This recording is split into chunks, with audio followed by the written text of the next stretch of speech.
সকল মায়েদের জানাই মাতৃদিবসের শুভেচ্ছা এবং প্রণাম। সকলে কেমন আছেন অবশ্যই কমেন্টের মাধ্যমে জানাবেন।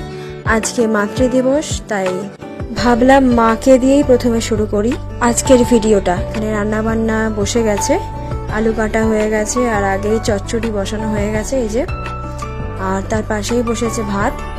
এরপরে আমি একটু আদা রসুনটা ছেঁচে দিচ্ছিলাম মাকে, তারপরে আমি এসে পুজোটা সেরে নিই। অনেক গাছে ফুল হয়েছিল আজকে, তা দিয়েই আজকে পুজো সারা হলো। তো পুজো করার পর আমরা সকলে মিলে খেতে বসে পড়ি। যেহেতু রবিবারেই মাতৃদিবস পড়েছে, তাই রবিবারে তো আমাদের মাংস হয়েই থাকে। মাংস, ভাত, চচ্চড়ি এই সমস্ত দিয়েই আজকে দুপুরের খাওয়াটা হয়ে গেল। ভিডিওটা কেমন লাগলো অবশ্যই কমেন্টের মাধ্যমে জানাবেন, এবং এরকম ভিডিও কি আমার রোজ পোস্ট করা উচিত আপনাদের মন্তব্য অবশ্যই জানাবেন। সকলে ভালো থাকবেন, ধন্যবাদ। Once again happy mother's day.